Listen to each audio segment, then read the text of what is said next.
बड़ा पावन दिन है, हरिवासर है, अर्थात एकादशी का दिन है।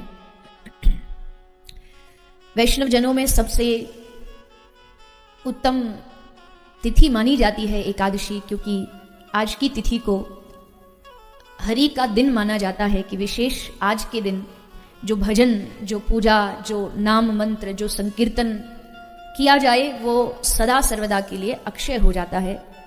भगवत चरणों में उसको समर्पित करने का आज भाव प्रकट किया जाता है। तो एकादशी का पावन दिन, ठाकुर जी के प्रागट्य की कथा, नंद महोत्सव, ये सब भगवान के ही द्वारा बनाया गया संयोग है।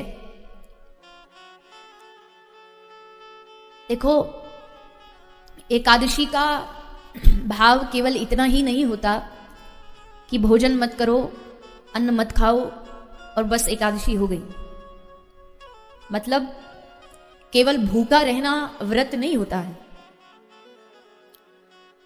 और आजकल तो वो भी नहीं, भूखा रहना भी कहाँ, व्रत के दिन तो हम और दिनों से भी अधिक प्रसाद पाते हैं। ये भी पाएंगे, वो भी पाएंगे, मिठाई भी पाएंगे, सब। तो चलो,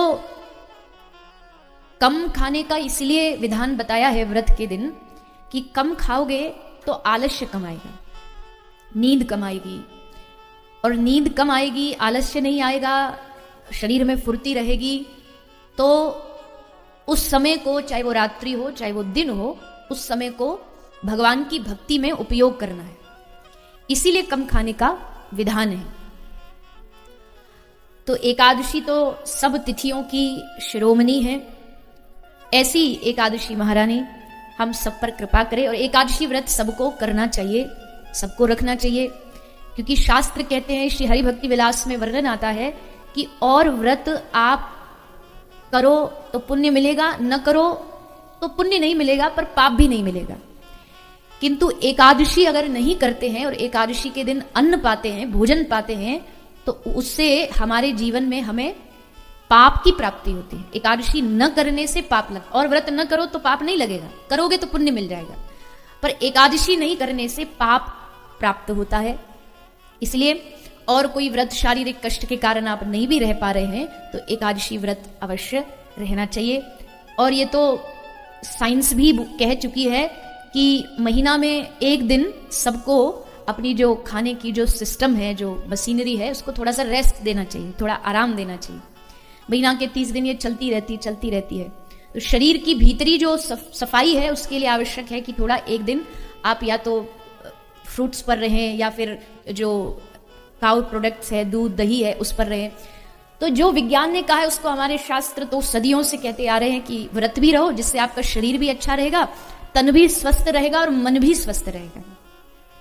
तो इसलिए जो रहते हैं वो बड़ी अच्छी बात है, जो नहीं रहते उनको भी एकादशी का व्रत करना चाहिए, क्योंकि शास्त्रों में एकादशी की खूब महिमा गाई गई है। और एकादशी का व्रत इसलिए नहीं किया जाता कि उससे कोई पुण्यों की प्राप्ति हो जाए। एकादशी का व्रत और जैसे व्रत होते हैं, एक भारत में तो कोई व्रतों की कमी नहीं होती ना।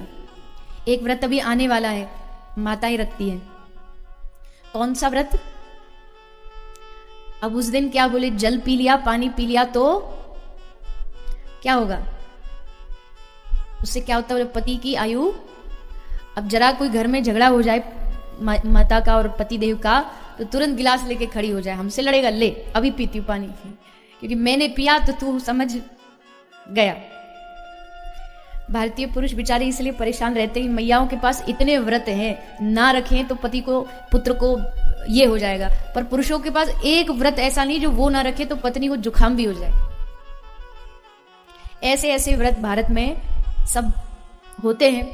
और देखो, परंपरा पुरानी चली आई है, मैं उन पे क्या बोलूं, मेरा तो कोई बस नहीं है उन पर बोलने का। पर और जितने व्रत हैं, कोई पति की आयु के लाभ के लिए, कोई पुत्र की आयु के लाभ के लिए, कोई संतति प्राप्ति के लिए, कोई धन प्राप्ति के लिए, ये सब के लिए रखा जाता है। पर एकादशी का व्रत पुण्य प्राप्ति, पुत्र प्राप्ति किसी के लिए नहीं रखा जाता। एकादशी का व्रत एकमात्र भगवत प्राप्ति के लिए रखा जाता है कि हे प्रभु हमें आप मिल जाओ। केवल भगवत भाव के लिए एकादशी का व्रत रखा जाता है। इसमें कोई लाभ नहीं है, कोई हमारा कोई लालच नहीं है कि हम लालच से कोई व्रत रखते कि इससे ये प्राप्त हो जाए। एकमात्र भगवत प्राप्ति या भगवत प्रसन्नता के लिए ये एकादशी का व्रत रखा जाता है। तो आज एकादशी और एकादशी में सुंदर भगवत कथा श्रवण पान का ये सुअवसर हमें प्राप्त हो रहा है। ये भगवान की अति अति कृपा है। तो आइए ज्यादा समय इधर उधर न करते हुए कथा के प्रसंग में प्रवेश करें। जैसा मैंने कल कहा, प्रसंग बहुत हैं और लाला का प्रागट्य भी है। तो सुखदेव जी राजा परीक्षित को ये दिव्य कथा श्रवण करा रहे हैं। माता कपिल और देहूति का संवाद सुनाया हमने कल, संक्षेप में सुना।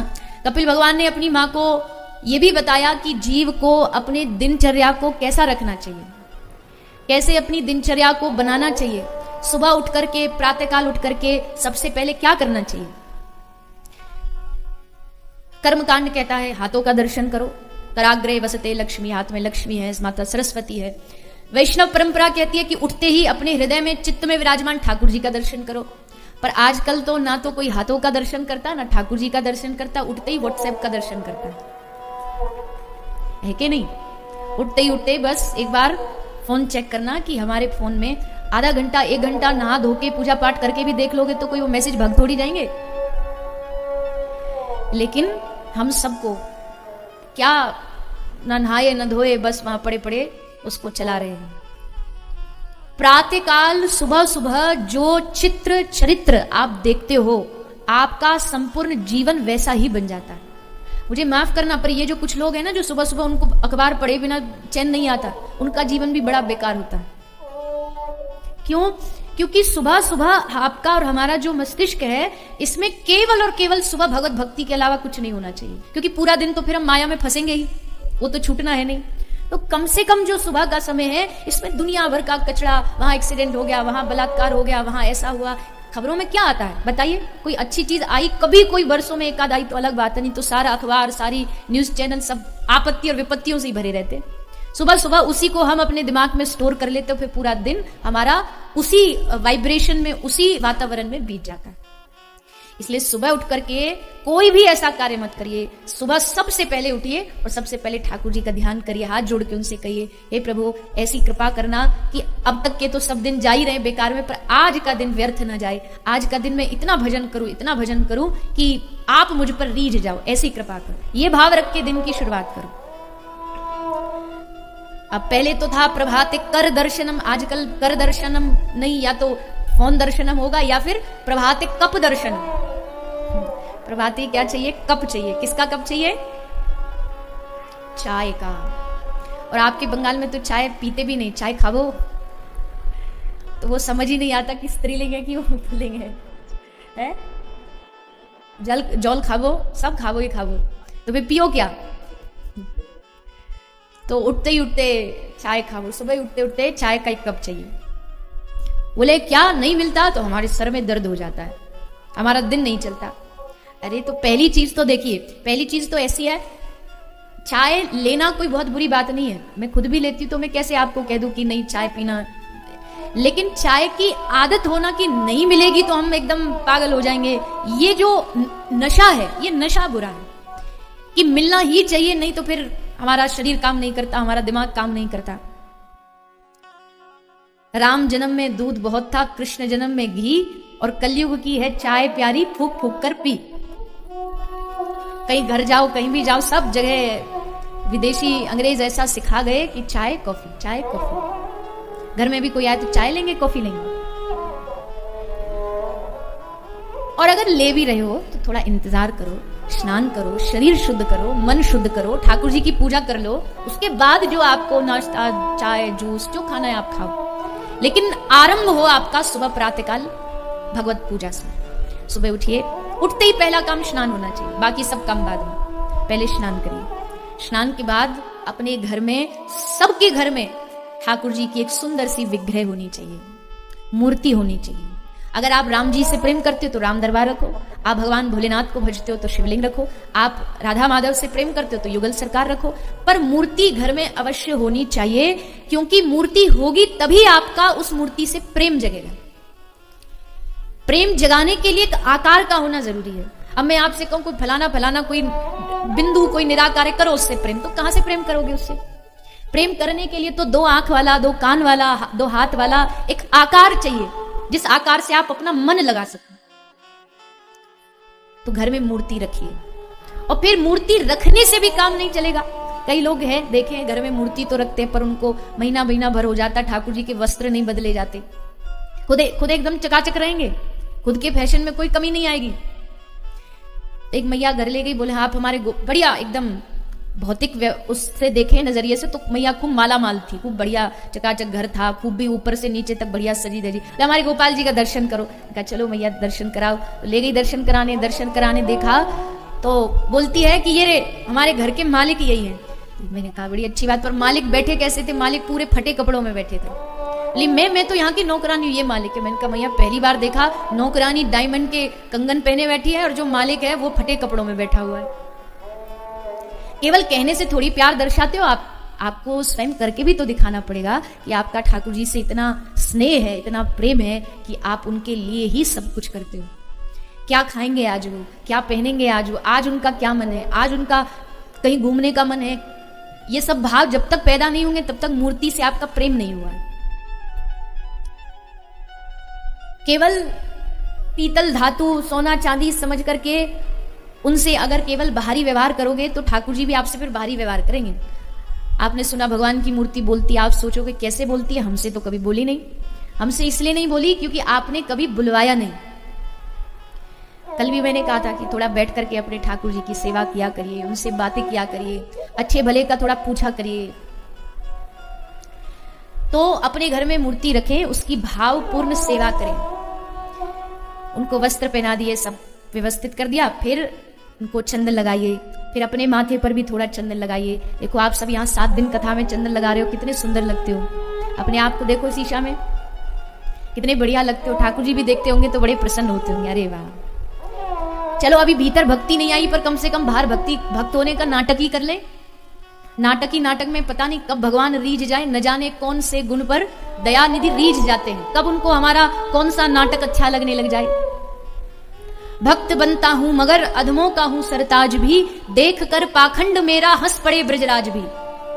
मेरा पाखंड देख के ठाकुर जी भी मुस्कुरा देंगे कि देखो चंदन तो ऐसा लेप रखा है माथे पर जैसे कितना बड़ा भगत जी हो, मन में मैल लिए बैठा है। पर कोई बात नहीं, अभी बाहर से भक्त होने का नाटक ही करते रहो। एक दिन अपने आप ठाकुर जी कृपा करेंगे कि केवल बाहर से भक्त नहीं, हमारा दिल भी भक्त जैसा हो जाए, हमारा स्वभाव भक्त जैसा बन जाए। पर पहले बाहर से नाटक करते रहो।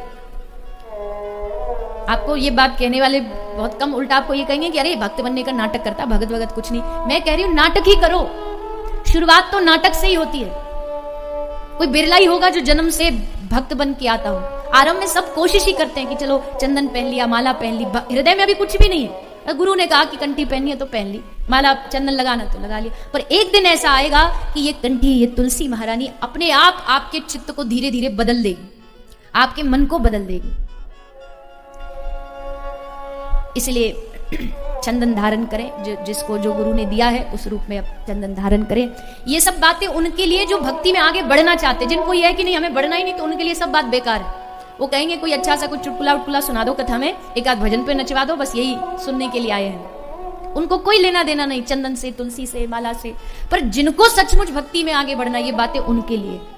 जो सचमुच चाहता है कि भैया अनेक जीवन बीत गए ऐसे ही व्यर्थ, धीरे धीरे धीरे संसार में लगे, पर ये जीवन नहीं बीतना चाहिए, क्योंकि ये हाथ से चूक गया तो फिर 84 के चक्कर में घूमना पड़ेगा, फिर 84 के चक्कर में।